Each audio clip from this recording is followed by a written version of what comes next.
Bonjour à tous. Bienvenue dans la réalité du monde des eaux avec le professeur Patricio de Jesus. Le royaume des eaux ou océan cosmique, appelé aussi Viraja. Ce monde se trouve au-dessous de l'eau, plus précisément au-dessous de la terre qui se trouve dans l'eau. Voilà pourquoi, là où les sirènes sortent, cela forme un petit tourbillon. C'est l'effet d'un trou sous l'eau ou d'un craquement de la terre sous les eaux. C'est un monde spirito-matériel, à la fois physique et spirituel. Ce royaume est régi par un démon supérieur appelé Kaliya, aussi connu sous le nom de Léviathan. Il n'est ni masculin ni féminin. Kaliya se manifeste souvent sous la forme d'un serpent à 16 têtes, avec une précieuse couronne de lumière sur chaque tête. Parfois, il se manifeste sous la forme d'un crocodile aux écailles dorées. Il vit dans une ville occulte de l'eau appelée Goufa, ou Gifa. La ville de Goufa est située dans la zone appelée Triangle des Bermudes. Les scientifiques d'Amérique et d'Europe ont déclaré cette zone comme une zone de mort, parce que beaucoup de personnes qui ont voyagé dans cette région n'ont jamais été retrouvées. Aujourd'hui, malgré le développement de la science, cette zone demeure toujours un mystère. Le royaume occulte de l'eau comporte 5 dimensions. La première dimension est Atlantis. La deuxième est la Lémurie. La troisième est Gamma. La quatrième est Umani. La cinquième est Bani. Chaque zone de l'océan cosmique est plus grande que la Terre entière. Chaque zone possède un grand démon masculin qui la gouverne. Ces démons sont appelés des demi-dieux. Chacun d'eux possède 4 mains. Atlantis est gouverné par Acesa, qui est le mari de la reine de la côte de l'océan Atlantique. Umani est gouverné par le démon appelé Kesva, qui est le mari du grand démon connu sous le nom de la reine de Beta. Bani est gouverné par Anika, qui est le mari de la reine de Shilon. La Lémurie est dirigée par Purosha. Gamma est dirigée par Katamisha, qui est le mari de la reine de Delta. Il y a 220 régions dans chacune de ces zones. Cela fait plus de 1000 régions de force, démoniaques dans le royaume occulte de l'eau. Chaque zone est régie par un trita. Les tritas sont perçus comme de longs serpents puissants, ayant une lumière sur la tête. Dans chaque région, il y a 2000 centres occultes. Par conséquent, il existe plus de 40 000 centres occultes. Pour les opérations des démons dans le monde des eaux, chaque centre est dirigé par une sirène suprême, masculine ou féminine. Cette sirène contrôle des millions de sirènes des eaux ou des démons de l'eau. La bataille est réelle. Il faut connaître et comprendre son adversaire pour mieux le combattre. Jésus est celui qui a franchi. On ne négocie pas avec un démon pour obtenir la délivrance. On le menace par le nom de Jésus-Christ. PJM. Exposons les sciences occultes. Numéro 1. Salutations en Christ à tous les bien-aimés. Que la paix de notre Seigneur et Sauveur Jésus-Christ soit avec vous.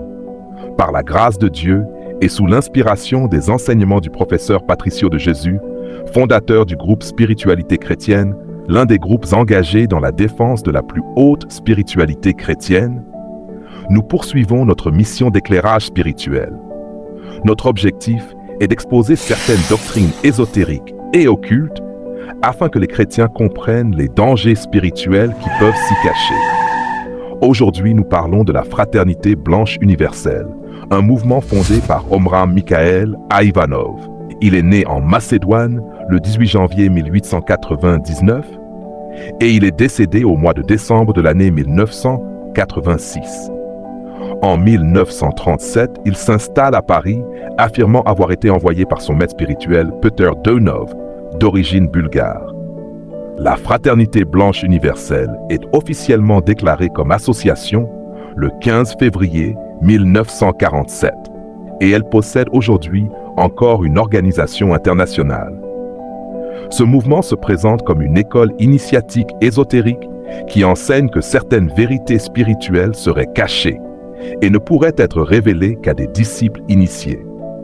Selon leurs croyances, le cosmos serait dirigé par une fraternité céleste composée d'initiés spirituels et il existerait une opposition entre une fraternité de lumière et une fraternité noire.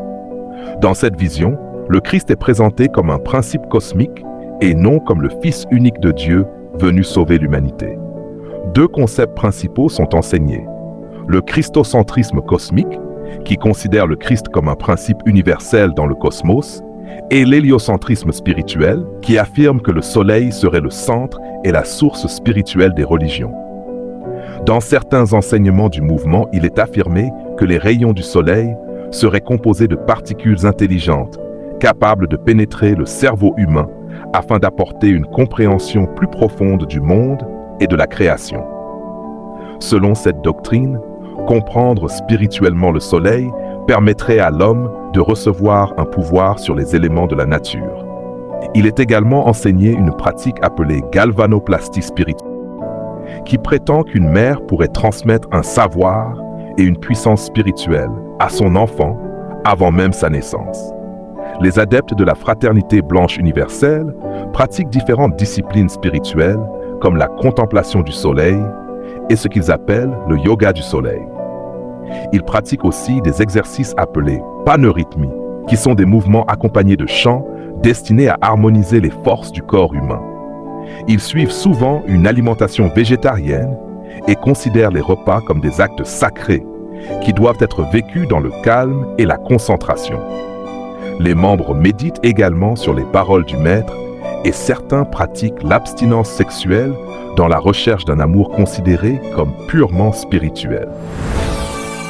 Avec le temps, un adepte peut développer une forte dépendance aux enseignements du Maître et vivre entièrement selon cette vision spirituelle. Durant sa vie, Omra Mikhaël Ivanov exerçait une autorité très forte sur le mouvement et après sa mort, plusieurs divisions internes sont apparues. Les ressources de cette organisation proviennent principalement des dons des membres, des contributions des adeptes et de la vente de livres ou de produits spirituels. Du point de vue de la spiritualité chrétienne, les pratiques liées au culte du soleil et aux doctrines ésotériques sont considérées comme des dérives spirituelles dangereuses. La Bible avertit clairement contre l'adoration des astres et des forces de la nature, et dans plusieurs passages, Dieu condamne le culte du soleil, de la lune et des étoiles. Depuis les temps anciens, l'ennemi de l'humanité cherche à détourner les êtres humains de la vérité divine afin de les orienter vers des divinités païennes ou vers des puissances spirituelles étrangères à Dieu. Or, la foi chrétienne affirme que le salut vient uniquement par Jésus-Christ, que la véritable lumière ne vient pas du soleil physique, mais du Fils de Dieu, et que toute connaissance spirituelle doit être éprouvée à la lumière de la parole de Dieu. C'est pourquoi les croyants sont appelés à discerner les doctrines afin de ne pas être séduits par des enseignements qui mélangent spiritualité, ésotérisme et pratiques occultes. Que Dieu vous bénisse abondamment. Salutations à tous, avec le professeur Patricio de Jesus, fondateur du groupe Spiritualité chrétienne. Dénonçons les sciences occultes numéro 2. Ce document provient de sources extérieures. Selon 2 Corinthiens 11, 14, et ce n'est pas étonnant, puisque Satan lui-même se déguise en ange de lumière.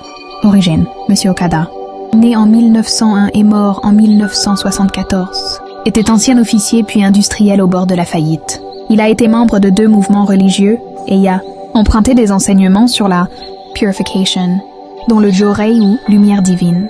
Le 27 février 1959, il reçoit la première des 22 révélations du Dieu Su, qu'il consigne dans 2 ouvrages, Gozegen et Norigoto, livre sacré du mouvement. Il reçoit alors la mission d'être la sphère de lumière, ou Kotama, et de purifier le monde entier.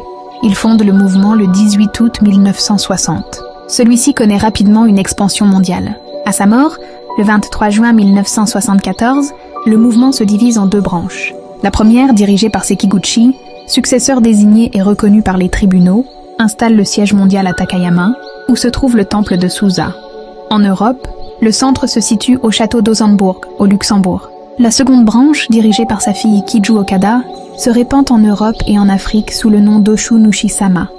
En Afrique, Maikari rencontre un certain succès, car il rejoint les traditions culturelles ancestrales et promet de dominer les mauvaises influences, comme la sorcellerie et les maladies. Doctrine. La voie de Maikari inclut un enseignement et des pratiques. Le futur adepte doit accepter de recevoir la lumière. Sur le plan spirituel, Su est le Dieu suprême, énergie cosmique dont émanent de nombreux autres dieux. Le Dieu Su guide l'humanité par ses messagers, Moïse, Sakyamuni, Bouddha, Jésus, Mahomet et surtout Okada. Dans ce cadre, Jésus n'est considéré que comme un homme et fondateur d'une religion. Le vrai sauveur de l'humanité est Okada, Sukui Nushi-sama. Kotama Okada est le Messie pionnier, chargé d'unifier les religions du monde et de répandre la puissance du Dieu créateur, Su. Par cette mission, il achève l'œuvre divine en corrigeant et en reconstruisant le monde, à l'approche de l'Apocalypse, marqué par le baptême de feu, dont Dieu fera naître une civilisation nouvelle et le paradis sur terre. Son nom devient Sukwinushi Safna, le sauveur de l'humanité. Le mouvement est panthéiste et ne prétend pas constituer une nouvelle religion, mais unifier les religions existantes. Il promet Ken, c'est-à-dire une santé parfaite, ou à l'harmonie et Fu, la richesse. L'homme est composé de 3 éléments. Corps spirituel, corps astral et corps physique. Il est destiné à jouir d'un bonheur naturel sur Terre, à condition de pratiquer Seiho, la loi de justice. À la mort, le corps spirituel erre avant une réincarnation, au bout de 2 à 3 siècles. Pratique, l'assart de purification spirituelle, permet à l'initié, appelé Yokoshi, de recevoir du Dieu, sous sa lumière purificatrice, et de la transmettre en levant simplement la paume de la main. L'initié devient ainsi un canal d'énergie spirituelle. Cette transmission, appelée Okizome, permet de purifier tout. Les mauvais esprits sont transformés en bons. Les psychismes perturbés sont restaurés et les maladies guéries. La purification s'étend à la nature, aux animaux, aux aliments et aux maisons. Les adeptes sont encouragés à croire qu'ils disposent du pouvoir de réaliser des miracles et d'atteindre le bonheur. Et la paix par l'état de Kenwafu. Initiation progressive. Le premier degré consiste en 3 jours d'enseignement. On devient kumite et apprend des formules de prière en japonais, dont les vibrations sont favorables, comme le mantra Amatsu Narigoro. On reçoit également le médaillon sacré Omitama, relié au dieu Su et portant ses symboles. Le deuxième degré exige la participation à toutes les réunions du dojo local. Au cours de préparation, la récitation de l'Amatsu Norigoto, la participation aux travaux du dojo, des offrandes généreuses, et l'initiation d'au moins 5 personnes. Le troisième degré se fait au Japon. Les adeptes sont soumis à des suggestions hypnotiques et à des illusions de guérison. La science médicale moderne est exclue. Les adeptes développent une obsession du geste purificateur, qui occupe entièrement leur esprit et deviennent dépendants de rituels et d'objets comme le poisson rouge, la pendulette ou les légumes. Tout être ne peut rester en bon état qu'en recevant Okiyome. Réflexion. Mahikari montre comment un mouvement peut dominer les gens, les aliéner et les couper de leur environnement. Il attire leur attention sur le vocabulaire, les comportements et les objets du culte, créant une véritable loi imposée aux adeptes. L'objectif reste la recherche de la lumière pour soi-même, et non le progrès ou la justice pour les autres. Spiritualité chrétienne, commentaire. Les forces cosmiques sont des légions de démons répartis en 440 000 catégories, incluant même des esprits humains décédés. C'est la première source des forces lucifériennes dans l'axe aérien des principautés et dominations. Un chrétien n'adorera jamais la force cosmique, mais uniquement le créateur de l'univers. La spiritualité chrétienne, la chaîne de la plus haute spiritualité du monde avec le professeur Patricio de Jésus. Salutations en Jésus-Christ à vous tous bien-aimés dans le Seigneur.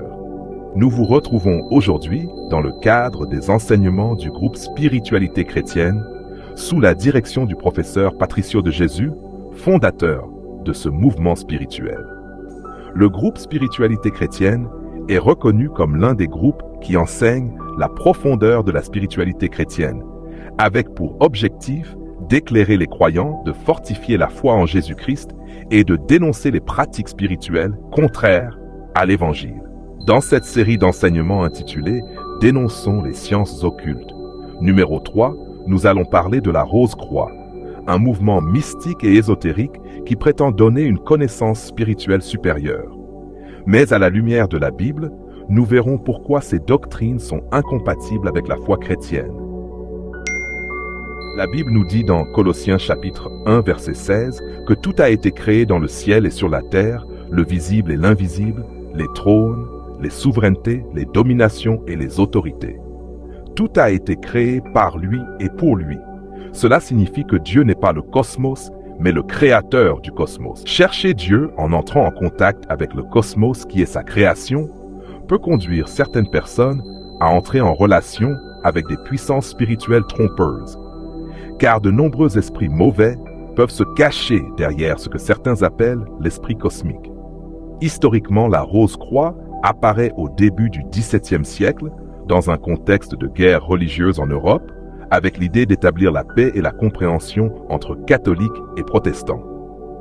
Ce mouvement avait un caractère élitiste et initiatique et s'inspirait de certaines structures de la franc-maçonnerie spéculative. Pendant longtemps, la Rose-Croix est restée discrète, mais au XXe siècle, elle a été relancée sous le nom de AMARC, c'est-à-dire Ancient and Mystical Order Rosae Crucis, par le journaliste américain H. Spencer Lewis, qui s'intéressait aux traditions ésotériques. Selon lui, la Rose-Croix connaît des périodes de disparition suivies de renaissance, et la morgue s'est ensuite développée dans plusieurs pays avec des enseignements des formations des rituels initiatiques et des écrits destinés aux membres. Dans cette organisation, le symbole principal est une rose rouge posée sur une croix. La rose rouge symbolise la beauté et la fragilité de la vie, tandis que la croix représente les points cardinaux et non la croix chrétienne. Ce symbole permet aussi aux initiés de se reconnaître entre eux. La pensée rosicrucienne s'inspire fortement du gnosticisme, c'est-à-dire l'idée que l'homme peut atteindre la vérité par une connaissance secrète. Leur credo commence souvent par les mots « Je sais », car ils affirment que la vérité vient d'une illumination intérieure et non d'une révélation divine. Selon cette doctrine, il existerait une force cosmique à l'origine de toute chose, et l'homme pourrait accéder à cette sagesse universelle grâce à sa conscience. Le but serait donc d'atteindre l'illumination par la connaissance, et non de recevoir le salut d'un sauveur. Cependant, la foi chrétienne enseigne quelque chose de très différent. La Bible révèle que Dieu est distinct de sa création, qu'il est le créateur du ciel et de la terre, et qu'il s'est révélé pleinement en Jésus-Christ, son Fils unique, venu sauver l'humanité. Certains enseignements rosicruciens affirment que Jésus aurait été simplement un maître initié parmi d'autres, ou qu'il aurait reçu une formation secrète dans différents pays. Mais les évangiles affirment clairement que Jésus est le Fils de Dieu et qu'il a parlé ouvertement au monde sans cacher son message. Dans l'évangile selon Saint Jean, chapitre 18, versets 20 et 21, Jésus dit qu'il a toujours parlé publiquement et qu'il n'a rien enseigné en secret. Ainsi, il devient évident que la doctrine rosicrucienne et la foi chrétienne sont profondément différentes, car la Rose-Croix enseigne l'illumination par la connaissance, alors que le christianisme enseigne le salut par Jésus-Christ.